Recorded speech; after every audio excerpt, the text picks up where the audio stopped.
Olá pessoal, vamos a mais uma videoaula da nossa disciplina de sistemas operacionais. E aqui, nessa videoaula de hoje, a gente vai falar sobre chamada de sistema e sobre tipos de sistemas, ok? Então, se eu fazer uma pergunta, como chamar, a partir de uma aplicação, as rotinas oferecidas pelo núcleo para o acesso ao hardware e suas abstrações? Então, o que eu estou querendo com essa pergunta? Solicitar, a partir de um software, que rotinas oferecidas pelo núcleo sejam liberadas para acessar o hardware. Então, por exemplo, como uma aplicação pode acessar a placa de rede para enviar ou receber dados se não tem privilégio para acessar as portas de entrada e saída, nem pode chamar o código do núcleo que implementa esse acesso. Então, o que é feito e como isso é feito? Os processadores, para isso, os processadores implementam uma instrução especial que permite acionar o mecanismo de interrupção de forma intencional, sem depender de eventos externos ou internos. A gente tinha visto na nossa última videoaula as questões das exceções e das interrupções, que são eventos externos e eventos internos. Então, como eu vou fazer agora sem depender desses eventos externos ou internos? Através das chamadas de sistemas, ou seja, de uma interrupção para o software. Então, o que eu estou falando ali, ao ser executada essa instrução, altera o processador para o nível kernel. Então, ele está executando o software lá no modo usuário, e ele vai alternar esse modo usuário para o modo kernel, e isso é feito, ou seja, isso é uma interrupção, só que como foi feita a partir de um software, essa é chamada interrupção de software. Essa ativação de procedimentos do núcleo usando interrupção de software, então, é a chamada system call, ou chamada de sistema. Ou seja, eu estou solicitando uma mudança de estado a partir de um software, certo? Os sistemas operacionais definem chamadas de sistema para todas as operações envolvendo acesso a recursos de baixo nível. Então, toda vez que eu quiser fazer acesso a recursos de baixo nível, solicitar esse tipo de acesso, eu estarei fazendo uma chamada de sistema. Então, como que se dá essa chamada de sistema? Então, eu tenho a aplicação software sendo executado e faço a chamada de sistema.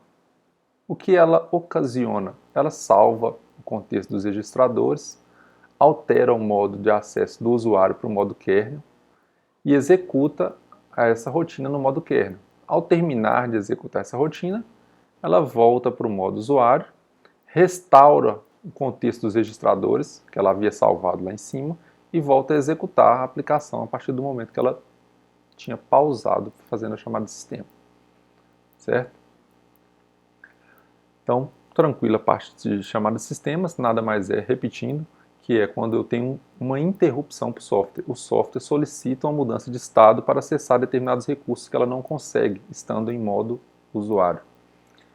Então agora eu tenho alguns tipos de sistemas que controlam esse tipo de acesso à mudança de estado para o modo kernel. Os primeiros sistemas são sistemas monolíticos. Então o que é um sistema monolítico? Em um sistema monolítico, todos os componentes do núcleo operam em modo núcleo e se interrelacionam conforme suas necessidades, sem restrição de acesso entre si. Ou seja, todo mundo que se tornar modo kernel tem acesso a qualquer instrução que está sendo executada em modo kernel. Modo núcleo, modo kernel é a mesma coisa, a gente já viu na outra aula. Então, qualquer processo pode realizar chamadas a qualquer outro processo, porque está todo mundo como modo kernel ou modo núcleo. A arquitetura monolítica foi a primeira forma de organizar os sistemas operacionais. Então, como que ela se dá? As aplicações, ao passarem de modo usuário para o modo kernel, através da system call, ou da chamada de sistema, passam a ter acesso a qualquer outra aplicação que está sendo executada em modo kernel. Então, todo mundo pode fazer uma chamada a qualquer outra aplicação que está rodando em modo kernel. Ok? Bem tranquilo isso aqui.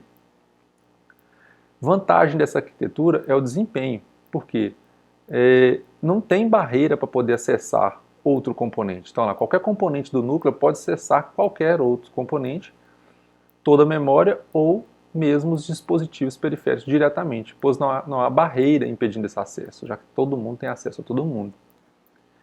Por outro lado, a desvantagem qual é? O mau funcionamento de uma aplicação do kernel pode se alastrar e levar o sistema ao colapso. Então, se tiver um mau funcionamento lá dentro do modo kernel, o PC pode travar, pode gerar uma instabilidade. Consequentemente, a manutenção é mais complexa e por isso há uma insegurança.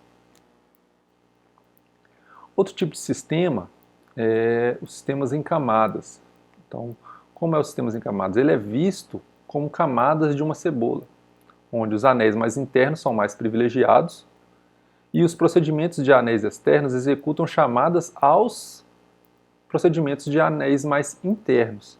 Então, como se dá isso? Se um procedimento está em um modo mais externo, para ele solicitar acesso ao modo núcleo, ele tem que solicitar primeiro a um modo mais interno. Esse aqui é supervisor, por exemplo. O supervisor solicita ao modo executivo e o executivo solicita ao kernel. Então, dessa forma, eu controlo que tipo de acesso esse software, essa aplicação pode ter. Então, ela passa por vários níveis de acesso, vamos dizer assim. Qual é a vantagem? Há um isolamento. É claro que há um isolamento, né? Existem essas camadas justamente para conter isso aí. Então, o isolamento das funções do sistema operacional, facilitando sua manutenção e depuração, além de criar uma hierarquia de níveis de modos de acesso, protegendo as camadas mais internas. Então, agora eu tenho um sistema mais protegido, mais seguro, só que, como desvantagem, há um empilhamento de várias camadas. Isso faz com que cada pedido de uma aplicação tenha que passar por vários níveis, até chegar onde eu quero. Então, o que eu perco com isso? Desempenho, porque eu tenho essas quantidades, essas várias solicitações de mudança de acesso. Essas funcionalidades são interdependentes, embora tratem muitas vezes de recursos distintos. E por fim, eu tenho sistemas micronúcleo. Uma outra possibilidade de estruturação consiste em retirar do núcleo todo o código de alto nível. Ou seja, eu estou retirando tudo lá do núcleo de alto nível, protegendo dessa forma o núcleo. E deixar no núcleo o código de baixo nível, gerenciamento e comunicação de processos, gerenciamento de memória. Então, eu tiro o essencial lá de dentro e deixo só dentro do núcleo o gerenciamento e a comunicação dos processos. Por fazer o núcleo do sistema ficar menor, essa abordagem então foi denominada micronúcleo. Vantagem de um sistema micronúcleo: a robustez e a flexibilidade. Caso o subsistema tenha problema, os mecanismos de proteção de memória e níveis de privilégio irão confiná-lo, impedindo que a instabilidade se alastre ao restante do sistema. Ou seja, ele não vai ter acesso, se tornando modo núcleo, ele não tem acesso a outras rotinas que estão sendo executadas em modo núcleo. Ele tem acesso só às suas rotinas. E desvantagem de um sistema micronúcleo: o custo associado às trocas de mensagem entre os componentes pode ser bastante elevado, o que prejudica o desempenho, mas nada comparado, por exemplo, ao sistema de camadas, né? Que eu tenho que fazer várias solicitações para ter acesso a um recurso que eu momentaneamente não tenho. Eu tenho que ir entrando em níveis mais privilegiados para conseguir esse acesso. Então, essa foi a nossa videoaula de hoje. A gente falou resumidamente sobre chamadas de sistema, que são as interrupções por software, ou seja, quando uma aplicação quer fazer uma mudança de seu estado do modo usuário para o modo núcleo, ela faz uma chamada de sistema. E a gente falou também sobre os 3 tipos de sistemas existentes: os sistemas monolítico, o sistema em camadas e o sistema micronúcleo. Qualquer dúvida, a gente está lá na nossa sala, lá no Classroom, para tirar as dúvidas suas, ok? Um abraço a todos e até mais.